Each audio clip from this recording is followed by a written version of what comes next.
The president of the Philippines just announced something that has American military officials working through the night and Pentagon strategists questioning everything they thought they knew about Asian geopolitics. What Bongbong Marcos said in a 12-minute televised address has potentially shifted the balance of power in the world's most important region, and the implications are so massive that even I'm struggling to process them all. If you're someone who follows international relations, or if you've ever wondered how quickly alliances that took decades to build can crumble in a matter of hours, then this video is absolutely essential viewing. And trust me, by the end of this story, you'll understand why some American officials are calling this the most significant strategic defeat since the fall of Saigon. But before we dive into what President Marcos actually said, make sure you hit that subscribe button and turn on notifications, because the stories we cover here don't make it to mainstream news until weeks later, and this particular story is developing so rapidly that new details are emerging every single day. Now, let me paint you a picture of what happened at exactly 8 p.m. Manila time on a Tuesday evening that will be remembered as a turning point in modern history. President Ferdinand Marcos Jr., known as Bongbong, sat behind the presidential desk with the Philippine flag draped perfectly behind him, looked directly into the camera, and spoke words that would send shockwaves through every American military base from Hawaii to Guam. "The era of dependency is over," he began, his voice steady and deliberate. "The Philippines will no longer serve as a staging ground for conflicts that do not serve our people's interests." What followed was a systematic dismantling of 78 years of military alliance with the United States.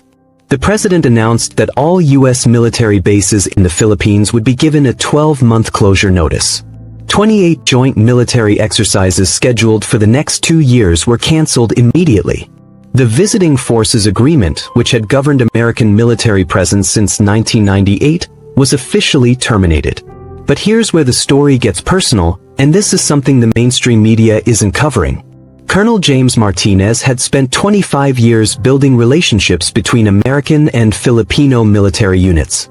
He'd married a Filipino woman, learned Tagalog, and considered Manila his second home.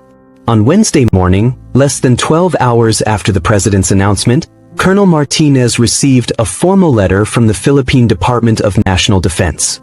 His services were no longer required, and he had 30 days to complete the transfer of all operational responsibilities to Filipino counterparts. The letter was polite, professional, and absolutely final. This wasn't just policy change, this was the end of nearly 8 decades of military partnership that began during World War II and survived the Cold War, 9/11, and countless regional crises. Let me give you some context that will help you understand just how seismic this shift really is. Since 1946, the United States has provided over $18 billion in military aid to the Philippines. American advisors have trained Filipino soldiers, American companies have built Filipino military infrastructure, and American strategists have treated Philippine bases as essential components of Pacific defense strategy. The Clark Air Base and Subic Bay Naval Base were once among the largest U.S. military installations outside American territory. Generations of American and Filipino military families grew up together, intermarried, and built communities around these partnerships. Children of American servicemen attended Filipino schools, learned local languages, and considered the Philippines their home. This wasn't just a strategic alliance, it was a cultural and emotional bond that seemed unbreakable. But this decision didn't happen in a vacuum, and when you understand what led to this moment, President Marcos's announcement starts to make perfect sense. While American officials were busy with domestic politics and Middle Eastern conflicts, China had been quietly, systematically, and brilliantly executing a strategy to win Filipino hearts and minds. And the numbers tell a story that should terrify anyone in Washington who's been paying attention.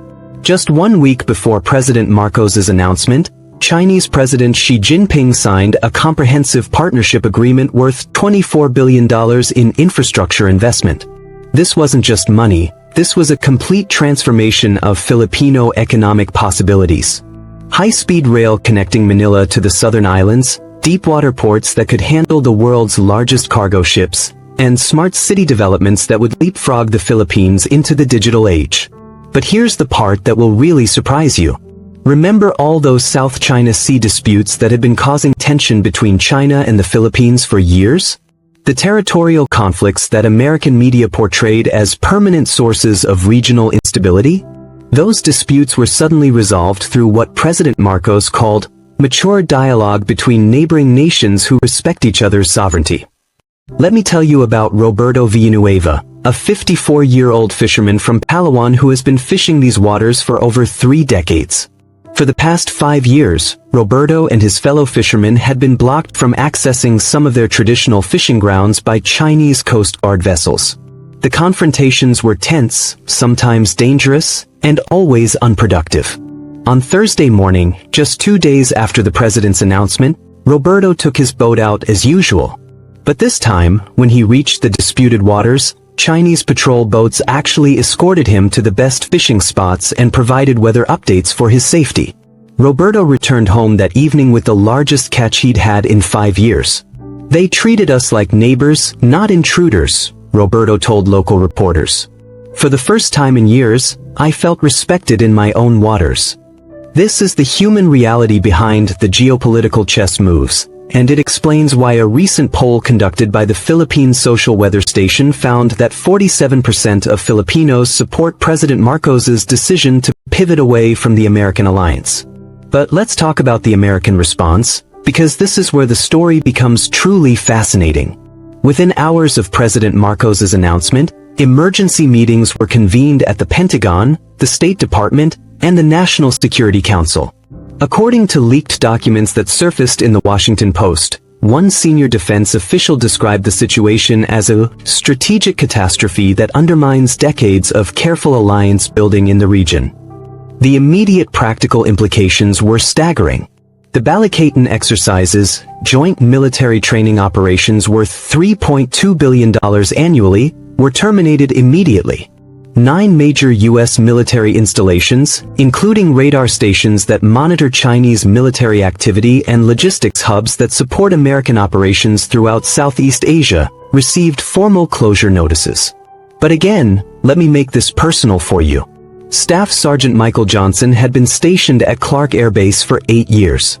His wife taught at the base school, his 2 children spoke fluent Tagalog, and his family had built genuine friendships throughout the local community.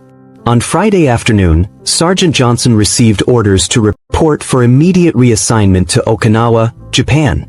His 12-year-old daughter Emma broke down crying when she learned they would have to leave her Filipino friends behind. His wife Jennifer had to abandon her work with local educational charities that she'd been developing for years. Their dog, a rescue they'd found outside the base gates, had to be left with Filipino neighbors because quarantine requirements made transport impossible. "It's not just a job reassignment," Jennifer Johnson told a military family support group. "It's the end of a life we built, relationships we treasured, and a community that welcomed us as family." Multiply the Johnson family's story by thousands of American military families, and you begin to understand the human cost of this strategic realignment. But the implications extend far beyond individual families or even bilateral military relationships. What President Marcos has set in motion is nothing less than a complete restructuring of regional power dynamics, and other Southeast Asian nations are taking careful notes. Thailand, which has maintained a careful balance between American and Chinese interests for decades, announced that it would be reviewing its military cooperation agreements with the United States. Vietnamese officials who had been quietly building defense ties with America as a counterweight to Chinese influence suddenly began discussing joint naval exercises with Beijing. Indonesia, the world's largest archipelago nation and a key strategic partner in American Indo-Pacific strategy, canceled 3 joint patrol operations in the South China Sea. Malaysia's Prime Minister publicly congratulated President Marcos on his courageous decision to prioritize regional harmony over external pressures. The domino effect was exactly what American strategists had feared most, and it was happening faster than anyone had anticipated. But the real shock was yet to come, and this is the part of the story that reveals just how thoroughly China had outplayed American diplomats. The economic implications of the Philippines' strategic pivot began materializing within 72 hours of the president's announcement. Trade routes worth $1.2 trillion annually, which had operated under the assumption of American naval protection and diplomatic stability, were suddenly operating under completely different assumptions. Major American corporations with significant Philippine operations found themselves scrambling to reassess their strategic positions. Apple, which had been expanding its Asian manufacturing network through Filipino partners, discovered that new Chinese technology sharing agreements might limit access to American component suppliers. Google's cloud computing infrastructure, which had been planning major expansions in Filipino data centers, faced new regulatory requirements that favored Chinese technology standards. Microsoft's educational software programs, which had been widely adopted in Filipino schools, were suddenly competing against subsidized Chinese alternatives that came bundled with infrastructure investments. Let me tell you about Sarah Chin, a 38-year-old technology executive who had spent 3 years negotiating a $50 million software contract with the Philippine Department of Education. Sarah's company specialized in English language learning platforms that combined American educational standards with Asian cultural sensitivity. On Monday morning, Sarah received an email from her primary contact at the Education Department. The contract, which had been scheduled for final signature the following week, was being canceled. Instead, the Philippines would be implementing a Chinese-developed educational platform that integrated Mandarin language learning with traditional Filipino subjects. Sarah's company, which had invested heavily in Filipino market research and product customization, lost not just a major contract but 3 years of development costs and market positioning. Worse, the cancellation clause in her preliminary agreement meant that she couldn't pursue similar contracts in other Southeast Asian markets for 2 years. It wasn't just business, Sarah explained to her investors. We genuinely believed we were helping Filipino children access better educational opportunities. Now we're wondering if our American perspective was actually a liability we never recognized. But the cultural dimension of this shift might be the most profound and least understood aspect of the entire story. The Philippines hosts one of the world's largest overseas Filipino worker populations, with over 4 million Filipino Americans calling the United States home. These families have served as cultural and economic bridges between the two nations for decades, sending billions of dollars in remittances back to the Philippines while maintaining deep emotional connections to their homeland. Now these Filipino Americans find themselves watching their homeland reject the country they've chosen to call home. Hollywood production companies, which had been using Philippine locations for major films and television series, received formal notifications that their permits would not be renewed. English language education programs, which had received American government funding for over 50 years, were informed that their contracts would be terminated at the end of the current academic year.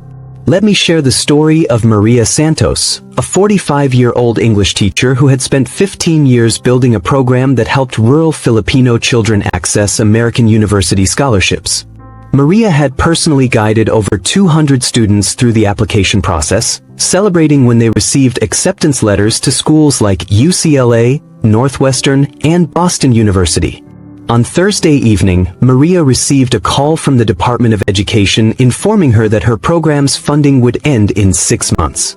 The new educational priorities would emphasize regional partnerships and multilingual competencies, with Mandarin Chinese receiving the same resource allocation that English had previously enjoyed. Maria faced an impossible choice: abandon the work she'd devoted her career to, or accept a position with a Chinese educational foundation that offered comparable salary but completely different objectives. I became a teacher because I believed that English fluency could open doors for Filipino children, Maria told her husband that night. Now I'm wondering if I was actually closing doors to opportunities one never understood existed.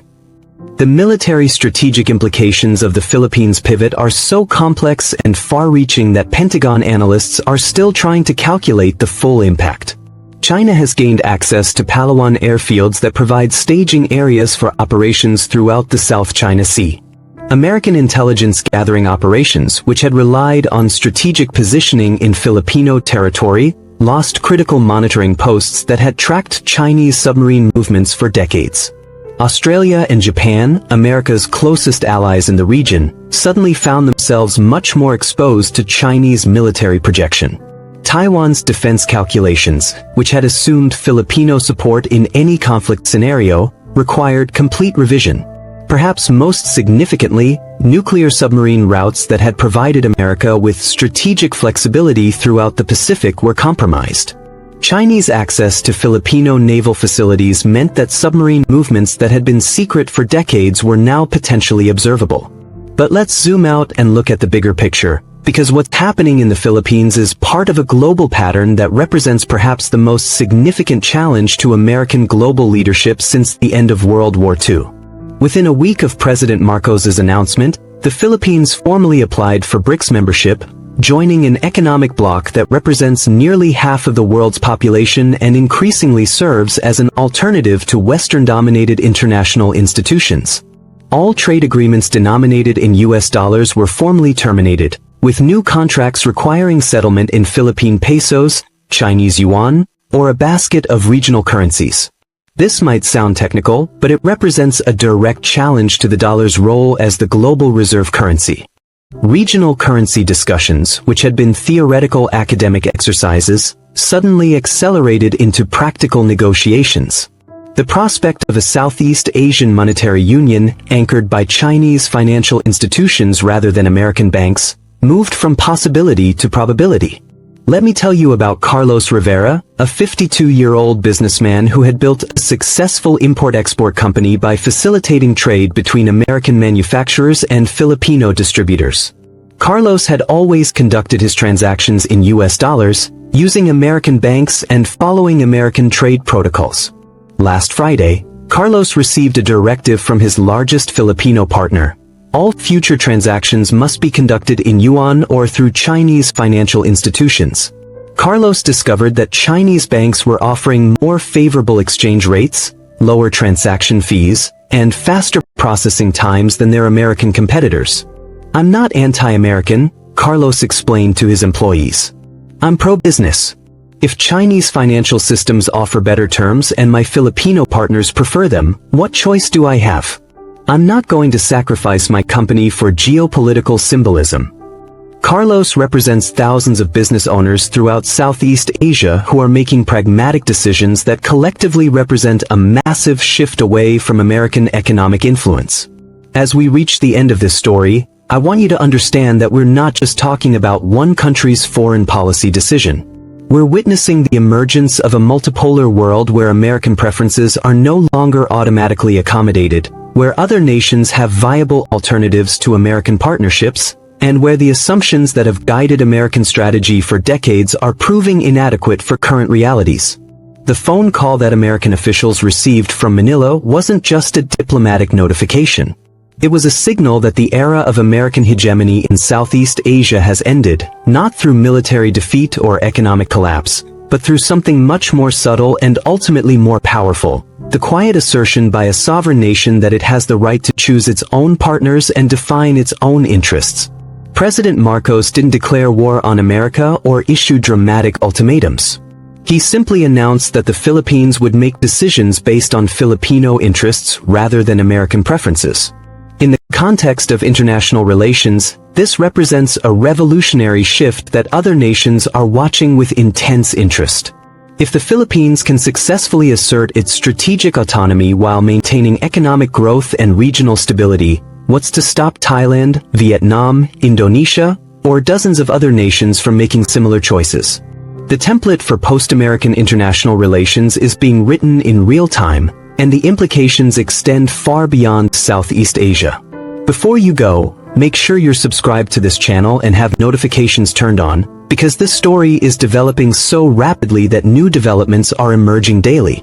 The responses from Washington, the reactions from Beijing, and the decisions by other regional powers are creating a completely new geopolitical landscape that we'll be covering extensively. I genuinely want to know what you think. Did America push the Philippines too far with its demands for loyalty over sovereignty? Or is President Marcos making the biggest strategic mistake in his nation's modern history? Your answer might actually predict which superpower wins the next decade of global competition. Let me know in the comments below, because this conversation is just beginning and your perspectives might reveal trends that even professional analysts are missing.